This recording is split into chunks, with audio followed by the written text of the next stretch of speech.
Pues sí, ¿no? Ya bajarán el agua o... Sí. No pasa nada. ¿Empezamos? Sí, empezamos ya. Vale, pues buenas tardes, bienvenidas y bienvenidos. Es un placer estar aquí con José Valenzuela para presentar su novela, Una. Es una novela muy singular, una novela que la verdad que me ha sorprendido mucho y para bien.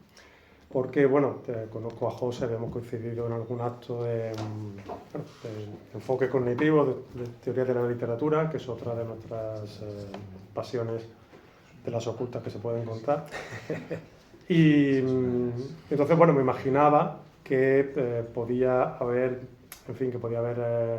en esta novela cosas que me interesaban mucho, como, bueno, narrativa, tecnología, algún enfoque anticipatorio, más que distópico, de anticipación, y también una referencia a inteligencia artificial, a mundos virtuales, que son herramientas o facetas con las que trabaja constantemente José, ¿no? El resultado ha sido, la verdad, más sorprendente incluso de lo que me esperaba, porque la novela un poco te saca un poco de nuestras expectativas habituales a la hora de leer novelas, algo que me gusta mucho porque yo también hago, como él sabe. Y entonces, claro, yo estoy especialmente cómodo, es decir, al rato he pensado que era para mí la novela, que la había escrito para mí. Una declaración de amor. Una declaración de amor teórico a través de la novela. No, pero bromas aparte, creo que es una novela que va a satisfacer las expectativas de todo tipo de lectores, desde aquellos que, menos acostumbrados a narrativa, digamos, no voy a decir no comercial, porque en realidad quién sabe. A lo mejor tocas el pelotazo, ¿sabes? Sí, bueno. Y No sé. chorrocientas ediciones del libro, pero porque nunca sabe uno qué es lo que va a funcionar. Si los editores lo supieran, no publicaría nada más que eso. Y el resultado es una novela que tiene capas de niveles narrativos, y cada uno de los cuales, dependiendo de la formación que tú tengas o de tus intereses, va llegando a esos niveles, a esas capas, con lo cual creo que puede satisfacer a cualquier tipo de lector. Algunos se quedarán con algunos niveles, otros creo que nos pueden interesar todos o la mayoría, y en todo caso lo importante es que uno esté contento como escritor con el resultado final, ¿no? Había un momento en que, viniendo para acá, sabiendo que yo venía en una vez desde Málaga y José desde una vez desde Barcelona, fantaseaba como que José no llegara a tiempo. Y yo sí, y Natalia también, ¿no?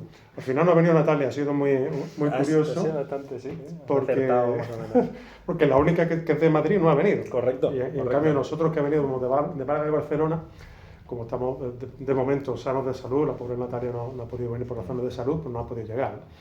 Pero digo, estaría bien que José no llegara, porque para presentar esta novela sería ideal que el autor no estuviera. Pues que se vaya. Es una opción que José se vaya y nos quedemos en Fantasma. Lo puedo plantear, sí. Porque cuando leáis la novela sería perfecto, porque en realidad en la novela no se sabe si hay autor o no, y no se sabe quién hay al final, ¿no? Entonces, yo quiero, más que lanzar yo el rollo aquí de crítico literario o de profesor sobre la novela, me gustaría irte lanzando preguntas, José, y hacerlo más bien como formato conversación, que yo creo que es más dinámico, sí. Y además si ustedes se quieren sumar, pues perfecto. Entonces, lo primero que te preguntaría es, para ser una primera novela, ¿cómo te planteas? Porque claro, yo me imagino, ahora hablando un poco como escritor, me imagino cómo me plantearía yo escribir esta novela tan sencilla y tan compleja a la vez. Y entonces me gustaría saber un poco el proceso de escritura, en el sentido de saber si tú, digamos, sabías dónde tenías que llegar y planteaste todo el camino desde el principio, con todas las salidas, los escapes, los marcos narrativos, etc. O digamos que te lanzaste un poco a la aventura y luego se te fue complicando la cosa y tuviste que volver hacia atrás y reescribir, o no, o si bien, fue más todo... bien. Pues nada, mira, tenemos aquí a Santiago. Se me había oído la ahora. Muchas gracias. Muchísimas gracias. Muchas gracias. Ah, mira. Muchas gracias, Santiago. Mucho mejor. Pues, no, en primer lugar, gracias por dejarte liar, como siempre. Nos vamos dejando liar el uno al otro, vamos alternando. Es un gusto tener aquí a Vicente Luis. Y es que hablé con Vicente Luis, él ha dicho esto así en tono de broma, que parece que estaba escrito para él, pero es que yo no me imaginaba a muchas más personas que se atrevieran a presentar la novela por, no sé si llamar por su peculiaridad, o sea, en ningún momento creo que he inventado nada, está todo aquí inventado, pero bueno, sí, pero sí por su formato, que como él ha dicho y que va a ser, me lo decía el otro día, es difícil hablar de ella sin desentrañar o sin hacer spoiler de lo que viene, de lo que se cuenta, pero bueno, lo intentaremos como mínimo. Y me hace gracia, antes de responder, no estoy haciendo ninguna evasiva ni nada, pero me hace gracia lo que has dicho, porque una idea que tuvieron mis editores, esto es de verdad, claro, si no conocéis la obra, pillaréis la broma, pues esto, dentro de 260 y pico páginas, ¿no? Pero me decía que le hubiera gustado contratar a una actriz que viniera con un pinganillo y que yo le fuera explicando el porqué. Porque esto sí que lo puedo explicar al final, ¿no? Digamos que el arranque, vamos a decir, ¿no? Es el de una protagonista que se llama Una, que básicamente trabaja alquilando su cuerpo. Vamos a decir, ficción especulativa, ¿no? Yo siempre digo, para aterrizar un poco a quienes no se meten tanto en estos tinglados que nos gustan a nosotros, les digo, imagínate algo como la película Olvídate de mí, ¿no? Que es una película con ciencia ficción, pero muy arraigada en el presente. Pues un poco en este sentido, ¿no? Imaginemos un presente o un futuro no muy alejado donde hay personas que se ponen algún tipo de chip implantado en la cabeza y lo que les permite ese chip es alquilar su cuerpo para que otra persona lo utilice, se conecte a ella y utilice ese cuerpo pues como si fuera un maniquí, digamos, y pues por deciros algo, yo soy una persona impedida en mi casa, puedo alquilar el cuerpo de otra persona para llevarlo puesto y durante ese rato soy esa persona y escalo una montaña, por deciros algo, ¿no? Entonces esa idea de esos ladrones de cuerpos, ¿no? me llamaba mucho la atención y por eso mis editores decían, pues no hubiera estado mal traer a una actriz, ponerle el pinganillo y así que de alguna manera pareciera que estás tú como controlando sus movimientos o lo que permitiera la performance, ¿no? El tema de la escritura tiene, como supondrás, no sé si hay gente que hacen escritura del tirón y lo que ha salido bien está. En mi caso fueron mínimo 4 o 5 reescrituras. Claro. Y eran... Porque a la protagonista la tenía clara, a ciertos personajes también los tenía claros, el escenario, no el escenario que tú crees cuando digo el escenario, pero el lugar donde todo acontece también más o menos, pues no conocía las localizaciones. Pero se centraba mucho más en puramente la historia de ciencia ficción, vamos a decir, ¿no?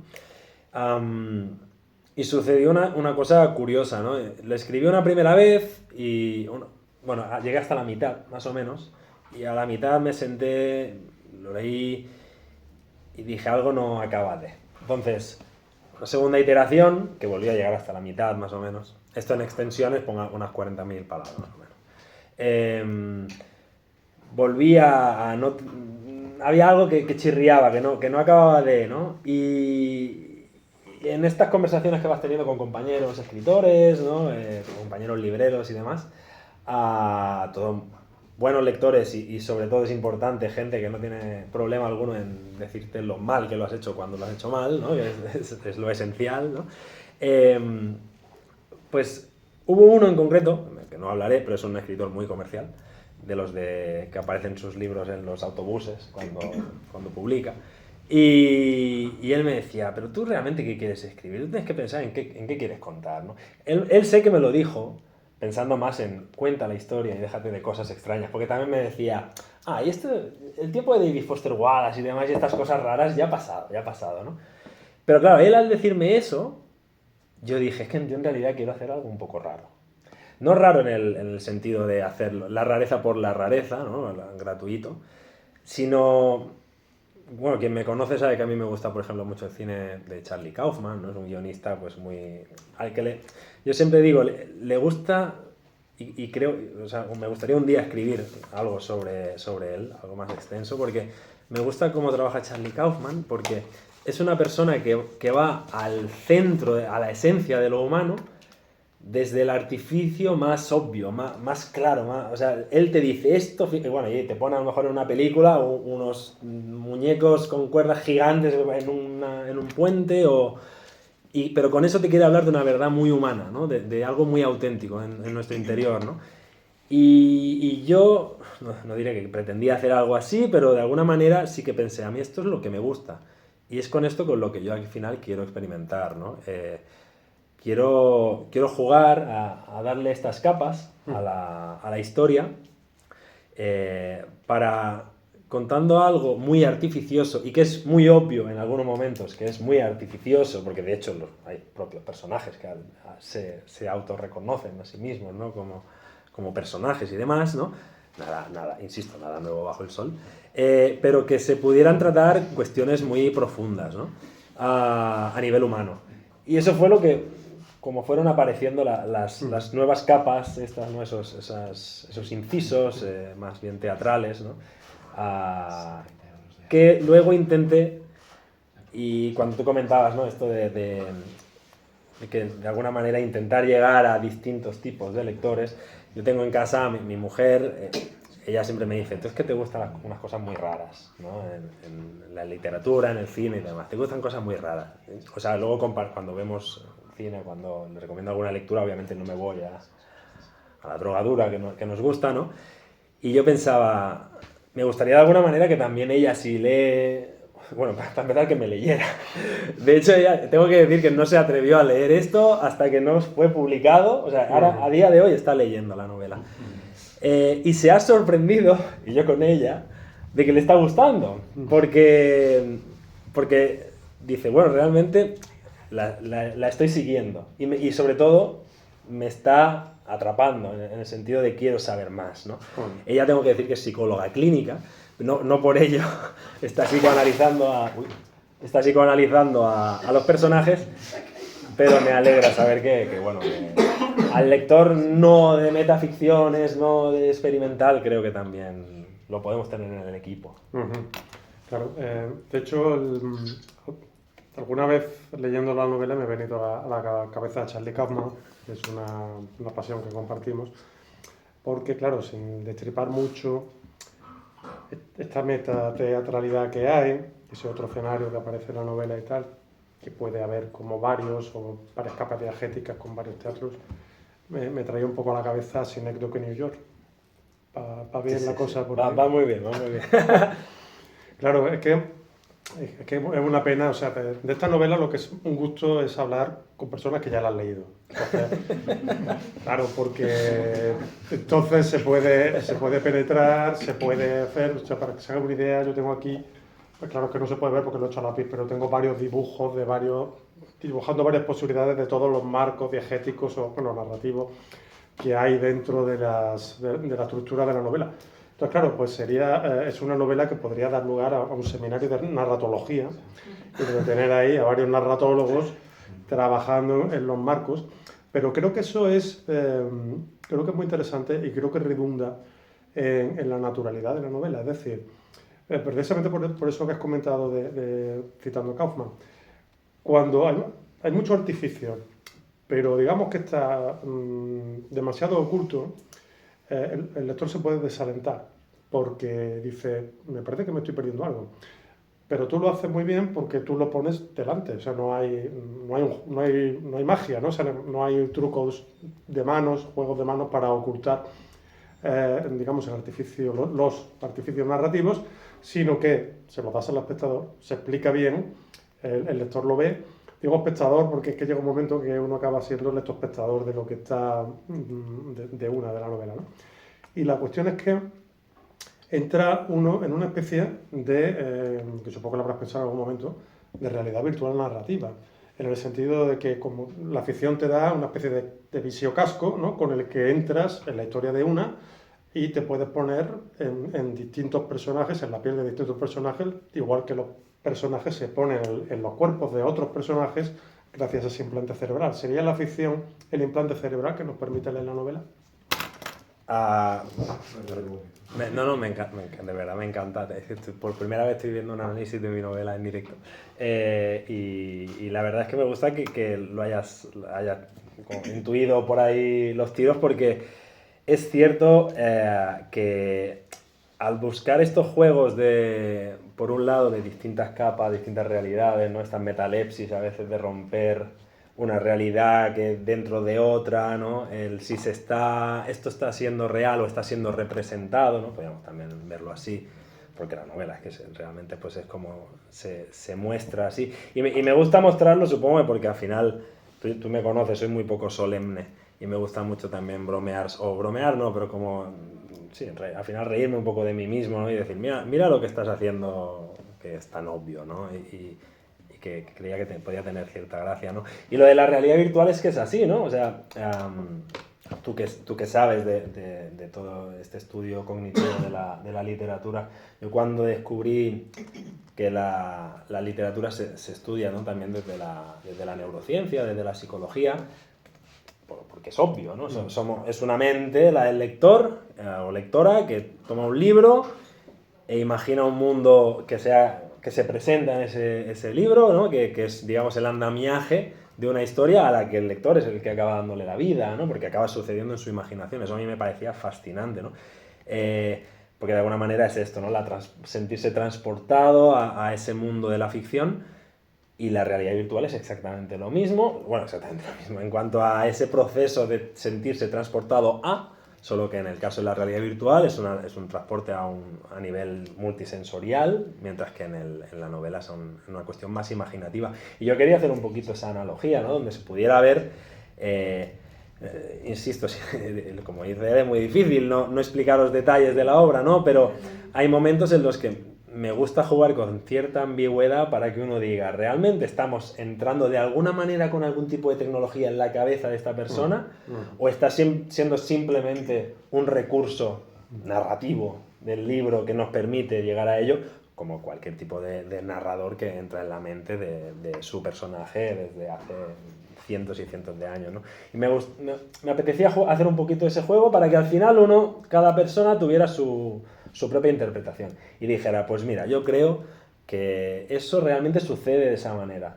Y otra persona diga, no, es que yo pienso que más bien se lo está alucinando. Y otra persona diga, no, es que yo creo que al final si tiene un cacharro en su cabeza, pues de alguna manera ese cacharro... Me apetecía jugar a eso, ¿no? Que cada cual tenga su significado, por decirlo de alguna manera. Sí.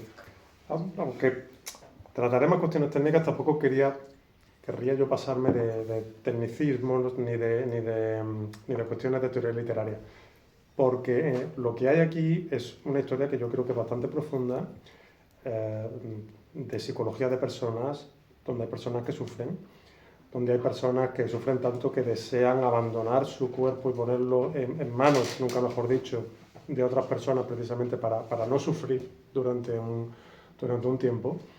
Hay varias personajes con unas psicologías perfectamente caracterizadas y distinguibles, y además hay un final increíblemente emocionante, que obviamente no puedo decir ni quiero decir absolutamente nada, pero que creo que es muy, muy emocionante, sobre todo porque se va cargando afectiva y emotivamente la novela. En mi caso, yo he entrado plenamente, he entrado en esos mundos posibles que tú has dibujado, me he solidarizado con los personajes, y entonces, claro, pues cuando la novela acaba, pues acaba con un clímax, y la verdad es que a mí me ha sacudido, ¿no? Y entiendo que a personas próximas a ti, familia, amigos, etcétera, pues todavía les sacudirá mucho más. Entonces la cuestión es que me interesa mucho esta duplicidad. ¿Por qué? Porque es muy difícil de conseguir. Y me llama la atención que lo hayas conseguido en una primera novela, porque lo normal es que este tipo de virguerías, de virtuosismos narrativos, se caiga... Esto está siendo grabado, ¿eh? se caiga, digamos, si uno es un autor novel, como es tu caso, de primera novela, se pueda caer en, por cuidar mucho la parte técnica, narratológica, digamos, olvidar o descompensar la parte afectiva, la parte de construcción de personajes, bueno, el abrir una puerta emotiva al lector para que pueda formar parte de esa familia de personajes, o caer en el extremo contrario, que es todavía más peligroso, es decir, descuidar la parte técnica y abandonarte al sentimentalismo barato y, digamos, poner unos sentimientos a flor de piel, basarte demasiado en experiencias personales propias o ajenas para construir.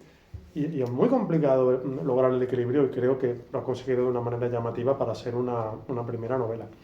Y hay otra parte que me interesa también mucho, y es que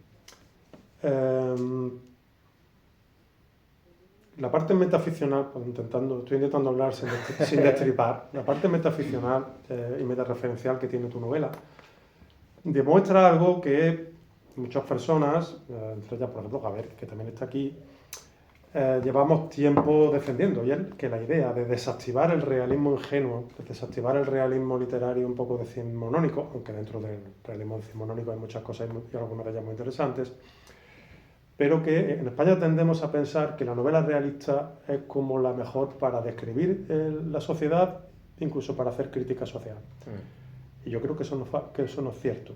Y creo que tú has encontrado una de las muchas maneras que hay de, con una novela no realista, metaficcional, que desdibuja las funciones autoriales, que juega con los autores, que desactiva un montón de expectativas de lectura, consigues hacer crítica social, consigues reflejar, digamos, la penumbra y la oscuridad de nuestro tiempo, ¿no?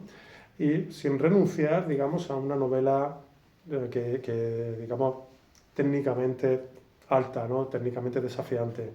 Y creo que eso es algo también difícil de hacer, pero que también creo que has conseguido.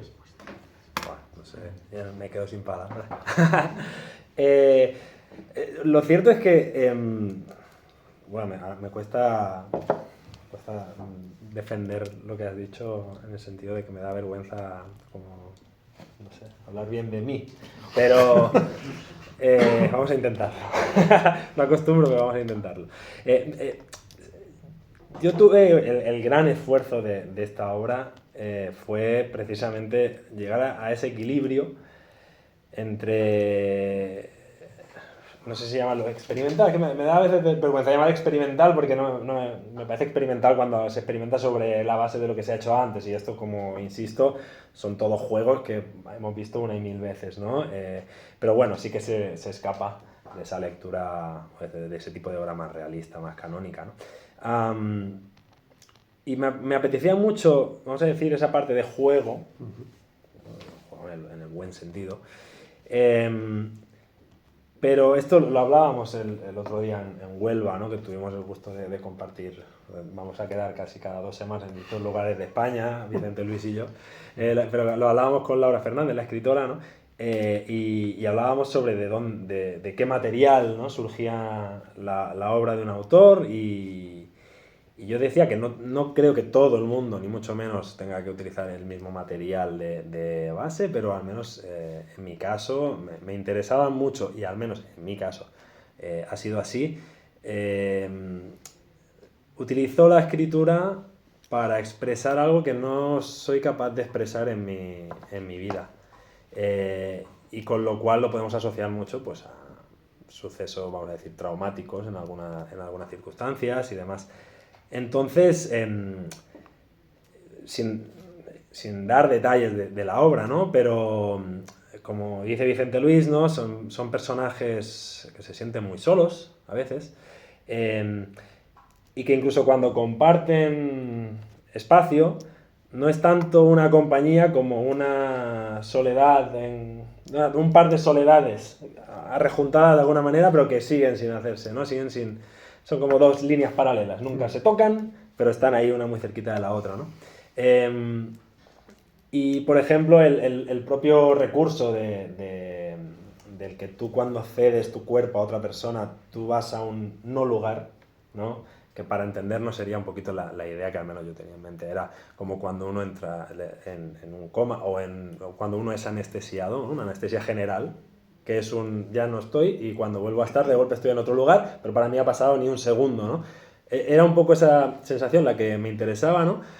Porque sé porque en parte lo he vivido, por suerte ya hace mucho tiempo que no estoy en esa fase, vamos a decir, pero también porque conozco a muchas personas que han pasado un poquito por lo mismo. Sé de muchas personas que se pueden llegar a sentir cómodas no viviendo sus vidas. No tengo a Carlos, tenemos a Carlos aquí, que es un experto en trauma. O sea, porque es psicólogo. Quiero decir, profesionalmente hablando, es un experto en trauma. De hecho, ha escrito obras sobre el trauma, que os recomiendo encarecidamente. Y sé que hay muchas personas que de alguna manera, yo mismo en alguna pequeña etapa de mi vida, sentía como la comodidad o el arrullo de dejar que la vida pase a mi alrededor y que yo estoy aquí en esta burbuja en la que no hago nada, ¿no? Y eso me parecía muy potente el poder transmitirlo, porque yo creo que al final, ¿no? La relación entre autor-lector está en esa cuestión íntima, está en esa cuestión de algo real, algo honesto por nuestra parte, que toca esas fibras en la persona que está leyendo, ¿no? Y aunque no haya vivido esas experiencias en concreto, pueda llegar a empatizar con ello, pueda llegar a simpatizar con ello, porque diga, uy, esto realmente es algo veraz, esto es algo auténtico, ¿no? Y lamentablemente es el material que tengo a mi disposición. Sí que es cierto que cuando escribía, tú ya me conoces, soy muy de la broma, ¿no? También podríamos hacer un poco el psicoanálisis de decir por qué alguien siempre está con la broma, ¿no? Hay gente que dice que al final se bromea, ¿no? Porque hay algo ahí roto por dentro y es como una capa. En mi caso no, hay bastante honestidad también en la broma, me gusta estar feliz, me gusta estar contento con la gente. Pero cuando escribía, digo, hostia, solo me sale, ¿no? Esta parte como de soledad, tristeza y casi un grito no por mi parte, pero por los personajes desesperados de necesito a alguien a mi lado, ¿no? Y claro, eso era para mí lo esencial. Luego la parte del juego, ahí supongo que entra una cuestión más intelectual, más racional a la hora de decir, vamos a ver si soy capaz de armar todo esto con lo otro que tengo por el otro lado, y sale algo, vamos a decir, decente, como mínimamente competente. También te digo, antes había más, aún, había más. Y había sobre todo una porción central. Hace poco, cuando estabas con el club de lectura del Quijote, ¿no? Hablabas de que sobre todo en esa primera parte, cuando tú estás siguiendo las aventuras de Quijote y Sancho Panza y de golpe, ¡pum!, te ponen ahí una novela pastoril en medio, que es como, por favor, que acabe esto, que quiero seguir con la historia. Pues en mi caso era algo muy parecido, sin el talento de Cervantes, ni sin ser de Quijote, y mucho más corto, con lo cual era un tercio de la novela en el medio, era cuestión puramente experimental. El agradecimiento a mis lectores beta, lectores cero, como le quieran llamar, que todos coincidieron en que decían, tengo ganas de que esto pase para seguir sabiendo de. Y eso también me dio un poquito por dónde tirar y decir, hijo mío, sé más sutil con la cuestión más de exploración experimental, porque yo creo que si se llega a ese equilibrio se puede disfrutar de una y otra manera. Sí, claro. Intercalar historias dentro de historias más largas se puede hacer y hay casos canónicos, pero es realmente difícil porque es muy difícil. La cuestión, quien lo probó lo sabe. Quien lo probó lo sabe. Hay una dimensión, hablando de esto un poco del trauma, hay una idea que es muy interesante en tu novela, y es la autonomía de los recuerdos. Es decir, que llega un momento, o sea, tú que como también has leído mucha neurociencia como yo, pues sabemos que los recuerdos son infieles, que el hipocampo es una de las zonas menos fiables del cerebro. Está lo que se llama la memoria iluminada, que eso tu amigo el experto en trauma lo sabe, es decir, ante el trauma el cerebro puede funcionar de dos maneras. Una es generar una historia totalmente diferente de la que pasó, y otra el borrado, o sea, sobre todo si es en edades muy, muy pequeñas, de niñez, etcétera. A veces se defiende el cerebro borrando directamente la experiencia, que luego puede regurgitar o no años después, ¿no? Entonces, todos esos son fenómenos curiosos, pero hay otra variante que es la memoria autónoma, que consiste en que para la persona que tiene algunos recuerdos, no necesariamente traumáticos, adquieren tal entidad que son como una especie tienen vida autónoma dentro del cerebro y acaban siendo en sí mismos episodios con los que hay que lidiar a la altura de la experiencia vital. Hasta cierto punto se autonomizan y son como realidades externas, aunque estén dentro del propio cerebro, son como realidades externas que se presentan ante ti con las que tienes que lidiar, como si viene en la calle un camión contra ti, tienes que lidiar contra eso, ¿no? Y esto me ha recordado a una película de Katsushiro Otomo, que es un autor que creo que tú conoces, el director de anime de la película Akira, pero tiene una anterior que se llama Memories, que no sé, ¿la conoces? Sí, sí, sí. Y trata de eso, y trata en unos términos similares un poco a los de, no sé si habías tenido presente esta ficción a la hora de escribir El de Memories hablas, el de la rosa, Sí. Sí, ¿no? Claro, yo como tú bien sabes, a mí siempre me ha gustado mucho el anime. Los que somos catalanes, de hecho, tuvimos la suerte de que hubo como un desembarco hacia los años 90, entonces a los que nos pilló en la época adolescente, pues de golpe fue como qué maravilla, ¿no? Porque nos llegó todo ese imaginario tan particular de la cultura nipona, ¿no? La cultura japonesa, que a mí me atrapó, ¿no? Y es cierto que Otomo, para mí es un autor de cabecera, junto con otro que se llama Satoshi Kon, si no conocéis su obra, es maravillosa porque juega mucho con las distintas realidades y con cómo romper la continuidad entre ellas, para que no haya orden de continuidad entre estoy en un sueño, ahora estoy en una realidad, etcétera, etcétera. Hay una obra en concreto que se llama Paprika, que es maravillosa. Y sí que es cierto que yo me dejé un poquito influir por eso, ¿no? Porque tienen esa capacidad, como digo, de imaginación desbordante sin ningún tipo de freno ni nada, ¿no? A la hora de mostrarnos un entorno que no sabes nunca bien si es alucinado, si es recordado, si esos recuerdos a su vez mutan de alguna forma para dar pie a lo que sea que tenga que suceder en el relato, ¿no? Y yo creo que, igual de una manera muy, no sé si subconsciente o subyacente, pero acabaron también formando parte de... Yo siempre digo que para mí como autores de cabecera, digamos, ¿no? Satoshi Kon me gusta mucho, Charlie Kaufman por otro lado, pero luego, por ejemplo, Pirandello, que también, obviamente, te habrás acordado de él mucho en esos fragmentos que hablamos, de que misteriosos estamos con no deciros nada de que no sea mínimamente necesario, ¿no? Pero ¿no? Con esos personajes en busca de autor de alguna forma, ¿no? Pero yo creo que una influencia que ya no estamos hablando de ningún tipo de ficción es que, como digo, mi mujer ella es psicóloga, ¿no? Y también muy interesada en el ámbito del trauma y demás. Y claro, las historias que me cuenta, no digo que que me beneficio de ellas, ni mucho menos, o qué bien que me cuenta estas historias, porque vaya historias que me cuenta, porque trabaja en adicciones y con temas de traumas, os podéis hacer una idea, o no os podéis hacer una idea, pero me hace ver, por mucho que nos interese y investiguemos sobre la memoria, sobre la mente, lo poco que conocemos de lo que puede llegar a hacer y las maneras en que nos puede llegar a proteger de alguna forma, ¿no?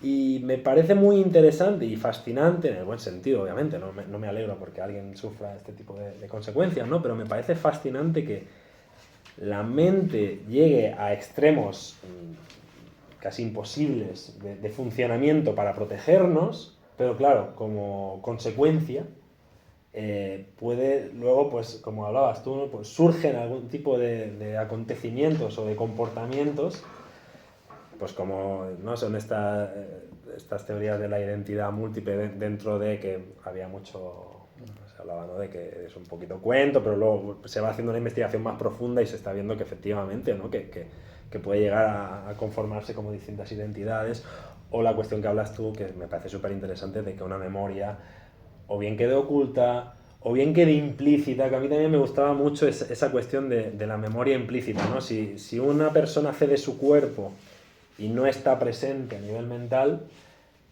igualmente ese cuerpo está experimentando cosas que guarda en esa memoria corporal, Claro. que luego le van a acabar surgiendo, ¿no? Y el hecho de decir, soy un cajón desastre para quien quiera utilizarme, cada cual con sus problemas, luego yo voy a ser quien vaya a sufrir, ¿no? ese resurgir de todo lo que hayan acabado haciendo o dejado de hacer, que me parecía también, o sea, un destino bastante cruel para una persona. Sí, de hecho cuando la protagonista, se despierta de esas desconexiones en que ha cedido su cuerpo a otra persona que ha entrado a través de su chip mental, me recordaba un poco la sensación del amnésico de Memento, que tiene que reconstruir, a partir de su cuerpo, tiene que reconstruir un poco quién es y qué le ha pasado en las últimas horas. Pero en realidad es una analogía del lector, ¿verdad? Es decir, el lector también llega a un mundo y tiene que recorrer el cuerpo del texto, y poco a poco le van llegando estímulos y a través del cuerpo textual va entrando en un mundo del que no conoce nada. Eso como autor también te lo habrás tenido que plantear, de cómo organizar toda esta información de manera que alguien entre sin perderse. Totalmente, y esto os hablo mucho de mi mujer porque la quiero mucho, pero también porque está siendo una experiencia muy bonita el que me vaya contando cómo lo va experimentando. Y ella me hablaba, ¿no? de esas primeras páginas en las que el personaje una, está desorientada y poco a poco va entendiendo dónde está, y ella decía, y yo voy con ella en ese proceso, ¿no? Y es que es tal cual, ¿no? Yo pienso en cuando empiezo a leer un libro y en cómo empiezas en esa oscuridad en la cual el lenguaje va, ¿no? amueblando, y tú vas poniendo lo que no te dice el lenguaje o cómo interpretas ese lenguaje, ¿no? Hasta que ya pues, te encuentras en un espacio como más seguro, ¿no? O como mínimo más conocido. Y me interesaba mucho esa analogía con ese personaje que vuelve a una vida que, como digo, de golpe se encuentra que ya no es un dónde estoy, sino un quién soy o qué soy. Porque también el qué soy es una cuestión que se plantea, ¿no? en la obra, sin dar muchos detalles. Pero hay cuestiones sobre un ser de lenguaje. Igual que nosotros en esta realidad en la que vivimos sabemos que nuestros límites son los de estas 3 dimensiones, 4 dimensiones en las que nos movemos, y que no podemos salir de esta, vamos a decir, cárcel que es nuestro cuerpo, que es nuestra realidad, pero un ser de lenguaje se va a sentir de alguna forma igual dentro de ¿no? dentro de la página, ¿no? Y obviamente quería jugar con ello por lo que más adelante va surgiendo en la trama, en cuanto a confusión sobre en qué realidad me estoy moviendo dentro de las que se me están ofreciendo, ¿no? Pero era tal cual así, esa inmersión de entro en un lugar nuevo, no conozco nada y solo voy a conocer lo que voy a ir percibiendo, era un poquito lo que yo también quería ir ofreciendo a lo largo de las páginas, con el riesgo, como cualquier autor, de no pasarse de expositivo, porque si hay algo que no diré que detesto, pero que como mínimo a mí no soy el lector objetivo para ese tipo de obra. A mí me gusta mucho la ciencia ficción, la fantasía. Siempre digo, los ingenieros siempre somos lectores de ese tipo, ¿no? Siempre empezamos con El Señor de los Anillos y todo esto, pero también con la parte, ¿no? de Philip K. Dick, etcétera, etcétera, que Philip K. Dick también ha sido obviamente una influencia muy, muy potente, ¿no? Por estos juegos en los que siempre, también muchas veces en sus obras, una persona se encuentra de golpe que no sabe quién es, dónde se encuentra, qué es esta realidad, si lo he alucinado, si estoy drogado, porque también Philip K. Dick le daba bastante al asunto. Pero si hay algo que no me hace sentir muy cómodo cuando leo este tipo de obras, de las que voy a decir a continuación, son estas en las que te hacen casi un manual de instrucciones de qué tecnologías hay aquí, cómo funcionan, ¿no?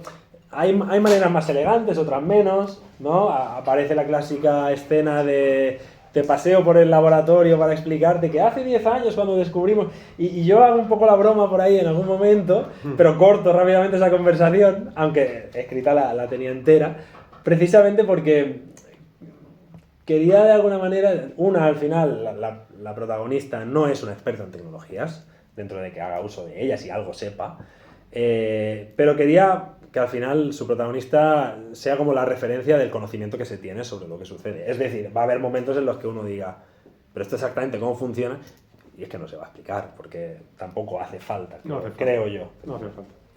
No, es que es una cuestión muy complicada cuando se hace una novela donde la tecnología es importante. No tratar de como tonto al lector, pero por otro lado tampoco dejarle solo ante lo inconocible, ¿no? Hay que buscar un camino, digamos, de poder darle las herramientas y el conocimiento justo para que entre, que esto lo suelo explicar en mis talleres de escritura creativa, que el mayor problema que tienen los escritores noveles es el problema de la información. O sea, ellos tienen todo el mundo narrativo o poético en la cabeza, pero lo importante es cómo ordenarlo de manera que una persona que no tiene ni idea entre caminando en ese mundo y ni se pierda, ni considere que le están tratando de un modo paternalista, ni le exijan tampoco más de lo humanamente razonable, ¿no? Hay que buscar un poco un punto medio que no es nada fácil de encontrar. Y entonces, una cuestión que me ha interesado también de la novela es el recurso a las notas a pie de página, que es un recurso que la verdad que está muy de moda. De hecho, el año que viene publico un artículo académico precisamente reflexionando sobre la cantidad de novelas actuales que están recurriendo a las notas a pie de página. Un recurso muy antiguo que ya está en novelas del siglo XVII inglés, pero que últimamente se produce mucho el recurso a lo que llama Simón López Trujillo, el escritor chileno, la risa subterránea. Es una expresión que me gusta mucho, ¿no? Cómo se utiliza el subterráneo de las notas al pie de la página que están abajo del todo, como para introducir un aspecto en realidad un poco lúdico también, ¿no? Porque literalmente sacar al lector de la experiencia de lectora y llevarlo a otro lugar. Lo que pasa es que ese otro lugar está dentro de la misma página, ¿no? ¿Y tú cómo llegas a ese recurso? O sea, ¿por qué esa manera y no las partes que están, digamos, ahora más teatrales, por decirlo así, sin desvelar muchas claves? ¿Por qué no insertarlas, digamos, en capítulos aparte? ¿Por qué tomaste esa decisión? O sea, por dos cuestiones. En primer lugar, porque antes lo has dicho, me parecía muy interesante lo de que a veces uno se siente espectador en la obra, ¿no? Y es que de alguna forma, cuando presento lo que se está contando, ¿vale? Luego digamos que juego con un nivel por encima o por debajo de, digamos, si hay personajes dentro de la historia que cuento como en una burbuja superior que están viendo esa historia o no la están viendo, ¿no? Y veía, o sea, acabó surgiendo, un día probé, ¿no? Como una especie de patio de butacas. Que por eso cuando he dicho lo del espectador digo, mira, encaja muy bien, porque era un poco eso, un patio de butacas de estamos viendo esta película y por lo tanto si alguien quiere decir algo, pues que se permita decirlo abajo, donde no interfiere en la película, porque como cuando uno está viendo una película, no, por mucho que diga, la película sigue sucediendo y la historia sigue sucediendo, pero en el patio de butacas sucede toda una vida, ¿no? Lamentablemente cada vez más, ¿no? Uno va a ver una película al cine o va al teatro y no deja de escuchar a gente hablando, haciendo ruido, mirando el móvil, ¿no? Hay una segunda vida ahí abajo, y yo quería como categorizarla o ponerla en ese segundo plano, ¿no? Pero claro, cuando hablo de esa historia, o de la representación de esta historia sobre al nivel más, vamos a decir, un nivel como más de teatrillo, o más teatral, entonces empezaban a ver como este tipo de interferencias en las que realmente ya directamente pie de página habla con el cuerpo general, digamos, o el principal de la obra, porque realmente está habiendo un intercambio, ¿no? Con esa parte me lo pasé muy bien. De hecho, hay mucha parte recortada que algún día si quieres te comparto por un gusto de decir que hizo este colgado, pero ahí me dejaba ir más por la parte de payaso, por decirlo de alguna forma. Hacía mucho cachondeíto y demás, intenté, me costó también encontrar el límite en ello. Sí, ya para terminar yo de hablar y por si acaso queréis preguntar, debéis preguntarle a José, ahora que lo tenéis aquí. Pues el otro día te comentaba en Huelva que os hizo gracia a Laura y a ti la idea de que cada uno de vosotros practica desde una forma muy distinta un barroco psicodélico. Que yo creo que en tu caso, y ya sería la última pregunta, aunque obviamente hay mucha preocupación por los espacios exteriores que están muy bien retratados, ¿no? En la novela hay distintos espacios, coches, casas, en fin, varios además. Muy interesante también que son de casi todas las gamas sociales, de casi todos los estratos sociales, ¿no? Salvo los superpijos, que no hacen falta en esta novela. Pero que yo no sé si en cuánto hacen falta. Pero la cuestión es que están todas muy bien y eso te permite la parte de la crítica social que decía antes, ¿no? También o de la observación crítica social. Pero creo que es una novela más de espacios interiores, ¿verdad? Creo que a ti lo que te gusta es trabajar el mundo de dentro, el inner space que decía Ballard, ¿no? Sí, o sea, hay una cuestión que no hace falta rascar mucho, que es que obviamente vivo trabajando en neurociencia desde hace ya casi 20 años, me parece, con lo cual me interesa mucho la mente humana. Pero por otro lado, fíjate, incluso cuando me salgo del ámbito neurocientífico y me voy al literario, también me interesó lo suficiente como para hacer una tesis doctoral sobre la mente, en este caso del lector. Como digo, me parecía algo fascinante.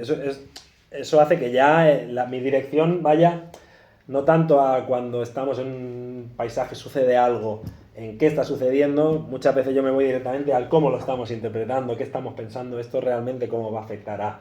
O sea, me voy mucho más a buscar o a explorar dentro de las cabezas qué está pasando. Pero por otro lado, hilándolo con lo que hablabas antes de uno de los temas, o vamos a decir como mismo la atmósfera, ¿no? De la obra, que es esta atmósfera pues, de encierro sobre uno mismo, ¿no? El del aislamiento y demás. Esto ya lo decía antes, ¿no? El construir la obra sobre experiencia personal. Yo siendo bastante jovencito, con 12 años o así, también lo conté en Huelva, ¿no? Yo pasé por una depresión, ¿no? Y bueno, ¿qué voy a deciros a quien lo hayáis vivido o si habéis tenido a alguien cerca, ¿no? Una depresión no es una cosa muy cómoda.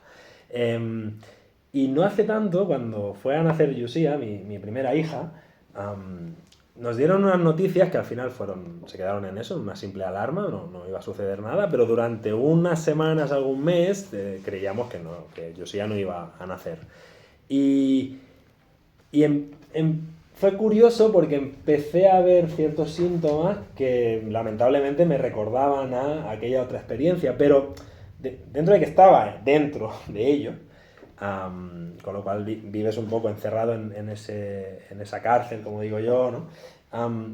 Pude como mínimo reflexionar o ver esos signos de lo que es el cuidado que te estás metiendo en un hoyo, ¿no? De nuevo, ¿no? Y si hay algo que y lo voy a decir, o sea, la palabra es me fascina el cómo funciona, es el hecho de que una persona cuando está precisamente en este tipo de situación se encierra en una coraza respecto al mundo en el que nada de lo que entre no es procesado y reprocesado 20 veces por tu mente que está diciendo no es esto que te dicen, te están queriendo por ejemplo ser cariñosos contigo y tú le das la vuelta porque no, esto está diciéndome esto porque doy pena. Recibes cualquier mirada de alguien desconocido y fíjate, ese me está mirando porque doy asco, ¿no? Y me fascina el hecho de que una mente sea capaz de distorsionar tanto la realidad que tiene a su alrededor como para tenerte encerrado en esa cárcel, vamos a decir, de palabras, de significados, ¿no? Y yo creo que eso es un poquito lo que he querido contar aquí, ¿no? El hecho de que esta persona, ¿no? no quiere vivir su vida, pero se siente un poco incluso una cobarde por no decir, bueno, pues acabo con ella.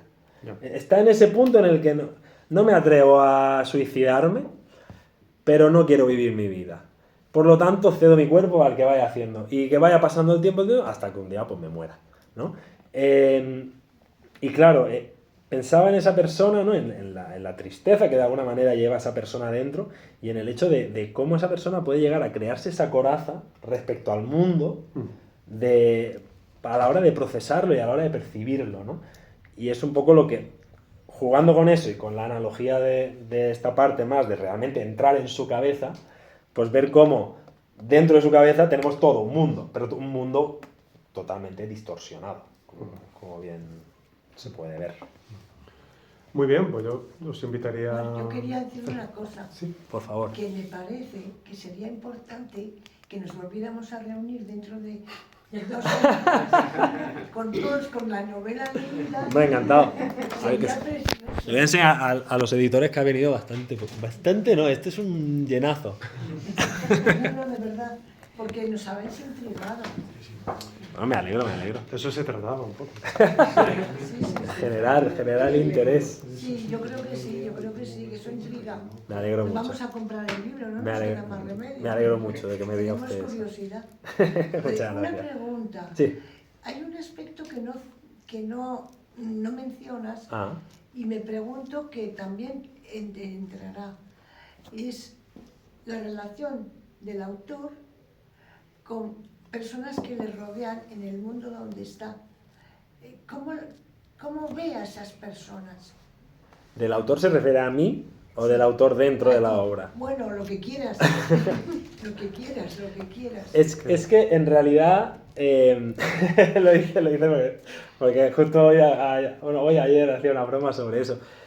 Como digo, entro en un bucle en el que, como estoy hablando de historias dentro de historias o de historias siendo contadas por personajes que a su vez son ficcionales, juego un poco ya hasta, no sé si hasta el límite ya de la broma o de la histeria lectora, pero digamos que el autor aparece. Voy a decir el autor y ahí lo dejo. Pero existe primera persona, dice yo. ¿O no? Existe una primera persona, Varias.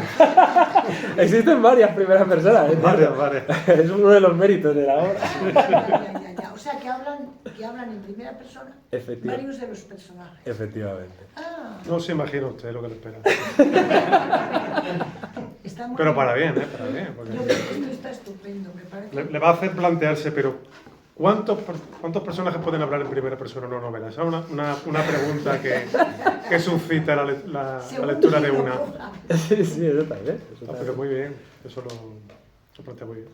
Sí. Sí, yo insisto, yo vengo de familia, tengo aquí familia madrileña, mi abuela es de Madrid. Y vengo de familia en la que leen, ¿vale? Pero no son de grandes bibliotecas y demás, ¿vale? Dicho esto sin ningún tipo de ánimo de nada, o sea, es puramente descriptivo, pero para poner un poco en el contexto, ¿no? Como decía antes con mi mujer, pues también es con mi familia, ¿no? Yo pensaba, hostia, voy a acabar escribiendo algo que mi madre me diga, muy bien, cariño, muy bien, pero que lo deja en la estantería y es como, porque en general, claro, o sea, yo, para hacer en una línea a qué me dedico, yo he estado trabajando en realidad virtual, trabajo en neurociencia, trabajo con temas de inteligencia artificial. Yo siempre he intentado aterrizar muy bien todas estas cosas cuando se lo contaba a mi yaya, por ejemplo, ¿no? Yo volvía de estudiar la ingeniería y me decía, ¿qué ha hecho? Y yo le explicaba controladores o procesadores, pero al nivel para que lo entienda mi yaya. Pero claro, que te apetezca hacer una novela en la que jugar y que sé que personas que ya entran más en cuestiones más casi de crítica o teoría literaria van a disfrutar, o me gustaría que disfrutaran, esa parte digamos que ya la tenemos cumplida como mínimo, pero claro decía, pero es que no, o sea, que mi madre, que mi mujer me lea y diga, oye, que he estado leyendo esto y he creído entenderlo, ¿no? O sea, no hacer un Twin Peaks, ¿no? Ya. Pero bueno, para entendernos, ¿no? Donde hay ahí una incertidumbre, una cosa extraña, pero que se disfrute con esa cosa extraña, ¿no? Y al final, yo, a Amalia, un poquito en la guía de lectura que le voy haciendo, de que con la realimentación que ella me va dando de lo que va leyendo, yo le voy diciendo, va a haber partes en las que déjalo mejor en no acabo de entenderlo y sigue tirando. Sí. Porque en lo que es la propia historia de una, creo que se entiende Sí. perfectamente, ¿no? Y digo, y luego ya con el otro si quieres jugar, juega, y si no, pues ya lo hablaremos en casa.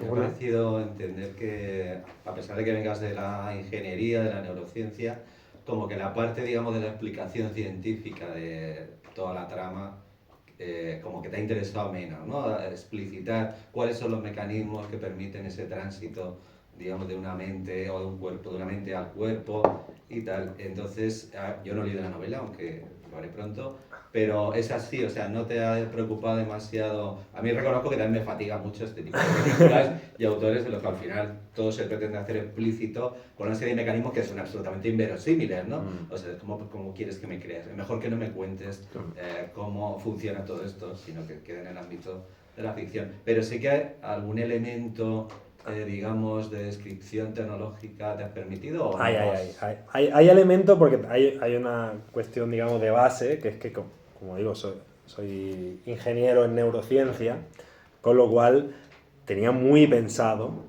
cómo funciona ese cacharrejo, digamos. ¿Este de aquí? Ese también, el que aparece en la novela.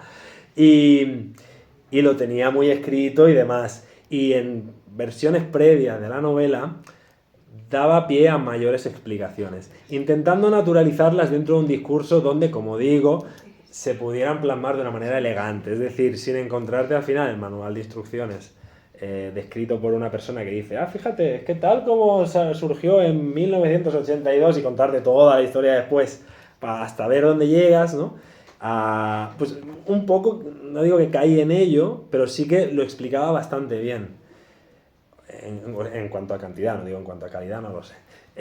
Pero en una relectura en las que estaba, por un lado dije, estos extras que estoy poniendo a la historia principal, que no quiero que molesten tanto, y por otro lado, directamente me quería reír conmigo, de mí mismo, en cuanto a llegar a un punto en el que decir, ya está, o sea, no me cuentes más rollos que quiero que me sigas hablando de una, ¿no? Y es un poco en ese compromiso en el que me he intentado mover. Pero hay una explicación mínima y hay... Sí, es que hay que darla porque si no, no se entiende una cosa que pasa después, pero que no podemos contar. es que esta novela es súper divertida para poder hablar después de ella, cuando sea con gente que la leí, no quiero decir, porque hay un montón de cosas que me gustaría preguntarte o comentar, pero claro, es que no podemos. Todavía no podemos. Tomamos la palabra de Marta, me ha dicho usted, para volver aquí, pero es cierto, o sea... Hay una opción que es obligar a todo el mundo a quedarse aquí, cerramos esto, se la leen esta noche y mañana desayunamos. Lo cerramos. Pedimos una pizza y leemos toda la noche y mañana por la mañana comentamos. Pero bueno, hay explicación, espero que elegante. Una cosa, digamos en una posible relación con el realismo, cuando se hace ficción especulativa, siempre tienes en la mente también, si eso llega a encarnarse, ¿qué sucedería? O sea, ¿tú te has planteado si esa posibilidad narrativa que has hecho fuera viable a corto plazo, ¿no? O sea, mi pregunta es más bien a nivel ético, no tanto individual, ¿plantearía algún tipo de problema como social profundo? Muchísimo. Más que nada porque... Cuento. Digamos que esa tecnología se le puede dar un fin médico-clínico, que podría estar maravillosamente bien. Por ejemplo, voy a contar algo muy concreto que se habla, pero... No sé si lo acabé quitando al final, pero bueno, voy a contarlo. Esto es conocido, ¿no? Alguien que a lo mejor ha perdido un miembro o a lo mejor ha perdido la movilidad de un miembro y demás, puede tener esa sensación de miembro fantasma, ¿no? De sigo teniéndolo, ¿no? Y de hecho, hay una forma, hay una manera, no es ni mucho menos esotérica, ¿no? En la cual pues te hacen verte, ¿no? Te ponen como un espejo para que tú veas esa mano, que en realidad no es tu mano, es tu otra mano reflejada, y eso acaba aliviando un puntito ese dolor que puedes llegar a sentir, o incluso en realidad virtual, y esto es porque yo he participado en este tipo de experimentos como experimentador, no como experimentado, ¿no? Pero la realidad virtual, por ejemplo, también te puede servir para eso, ¿no? Para que tú, por ejemplo, recuperes antes la movilidad de un brazo, porque tú estás viendo en la realidad virtual que ese brazo virtual se está moviendo y está haciendo ejercicio. Yo he tenido a personas, como digo, ¿no? A lo mejor tras un ictus, que no tenían esa movilidad y tenían que hacer rehabilitación, han hecho una sesión de a lo mejor una hora no, era mucho menos, una media hora, 20 minutos, de realidad virtual donde movían su brazo virtualmente, pero claro, obviamente su brazo real estaba quieto, y cuando acababan la sesión estaban cansados del brazo, ¿vale? Entonces, esto es así. Por lo tanto, llevándolo a ese punto más extremo, si tú te puedes vestir el cuerpo de otra persona y moverte con ese cuerpo, tal vez luego, esto ya especulo, aquí no hay base científica ninguna, pero de alguna manera te puede llevar cierto aprendizaje residual que luego cuando tú te resitúas en tu cuerpo real, pues igual, pues mira, es más fácil que puedas llegar a mover el brazo. Esto es un poco alguno de los fines más posibles o que podía encontrarle yo a la tecnología, digamos, desde el bando del bien. Pero sin entrar mucho más en detalle, vamos a decir que no exploro tanto los usos para bien, sino los usos para mal de este tipo de tecnologías, porque como podemos imaginar, pues existe todo tipo de mentes depravadas que poniéndose en el cuerpo de otra persona, pues no queremos ni imaginar lo que podrían hacer o llegar a hacer. Pongo algunos ejemplos, de hecho, pero bueno, los dejo para la lectura. Así que sí, está pensado. No lo veo, no diré tan alejado, porque yo creo que se podría hacer de una manera bastante rupestre, no dentro de mucho, pero no lo veo como una tecnología tan alejada en el tiempo, ¿no? El hecho de que alguien pues, se pudiera de alguna manera poner en algún tipo de aislamiento sensorial y que se alimentaran sus distintos sentidos, ya habría que ver hasta qué nivel, ¿no? Pero con lo que está viendo, tocando otra persona, no lo veo tan alejado en el tiempo. Oye, con niños de 5 o 6 años, a lo mejor eso funciona muy bien. ¿Con niños para qué? Que a los niños en Sí. el cole, bueno, pues que puedan encarnarse en otra persona. Para aprender, digamos. Para experimentar. Ya, bueno, por ejemplo, podría ser. Eso sí. No sé, esto ya Supongo que puede ser peligroso a lo mejor, ¿no? Hombre, se me ocurren unas cuantas cuestiones éticas ahí por en medio, pero sí, pero es que bueno, obviamente si nos pusiéramos ahora a pensar posibles usos, no sé, al final es el hecho de ponerse en el cuerpo de otro, ¿no? Yo creo que es una de las grandes fantasías, por definición a nivel humano, ¿no? El ponerse en la piel de otra persona, y aquí directamente pues la obra va a lo literal, ponerse en la piel de otra persona. Dime, Carlos. Has hablado de algunas de las voces que estaban ahí influyéndote, ¿no? Kaufman, Philip K. Dick, Satoshi Kon, literarias, narrativas. ¿Hay alguna voz científica, filosófica que haya estado resonando en la producción de esta novela? Hombre, ¿Sea alguna doctrina o cosas que hayas visto más como científico, que hayas estudiado? A ver, como decía Vicente Luis al principio, claro, todo lo que hemos investigado, y compartimos, de hecho, bibliografía muchas veces, en el ámbito de lo que es el estudio de la mente, pero desde lo que es el fenómeno literario, ¿no? Tanto lo que uno vive o experimenta cuando lee, y yo no he entrado tanto en el cuando crea, que me parece también interesantísimo. No sé si hacer otra tesis para cerrar Pero, claro, ahí hay muchos autores que hablan precisamente de esto, ¿no? Del sentirse transportado al mundo de la historia, de cómo la imaginación, ¿no? Hace esa construcción de la obra. Y yo estoy segurísimo de que, de una manera más o menos consciente, he tirado de muchas de esas teorías a la hora de crear la historia, porque al final, ¿no? Yo qué sé, Keith Oatley, por ejemplo, ¿no? Habla de, y lo dijo hace un chorro de años y se sigue hablando sobre ello, ¿no? De la idea de la lectura como simulador social, ¿no? Como simulador de realidad, ¿no? Nos ponemos en este simulador de vuelo que es el libro, nos ponemos en la piel de los personajes y con ello tenemos un aprendizaje vital, de alguna forma, nos hace aprender de la vida, ¿no? Visto a través del filtro del autor, obviamente, de la autora, pero es así. O sea, lo que se dice de, ¿no? Quien lee no vive una sino cientos de vidas, tiene su base, ¿no? Y también, ¿no? Hay algún artículo que precisamente juega en el título con decir, ¿cómo que rata de biblioteca? El que lee más acaba luego puntuando mejor en ciertos baremos de empatía, de inteligencia social y demás. Claro. Porque lo que hablamos, o sea, sí, estoy leyendo y no estoy hablando con alguien, pero estoy poniéndome en la piel de... O sea, yo creo que sobre todo viene de esa parte. Y luego ya a partir de ahí, sí que durante un tiempo, esto te gustará especialmente a ti, pero estuve investigando mucho en el laboratorio sobre cuestiones de desrealización, de despersonalización y toda esta parte de la disociación, al final, es también yo creo que un pilar en esta obra, porque vamos, el personaje disociado es ahí a casco porro. Gracias. A ti. Interesante. Bueno, Ha yo sido- creo que llevamos ya más de una hora Nos van a charlando echar, y lo nos van a echar importante es que firmen las novelas, que la compren. Pero creo que merece la pena, creo que les va a volar la cabeza para bien, que les va a interesar mucho. Y nada, yo agradecerte el esfuerzo, y lo único malo que le veo a la novela es las expectativas que ponemos en la segunda. La gente hace mucho cachondeo con el nombre, dice, si la primera se llama una, ¿cómo va a ser? Digo, ya.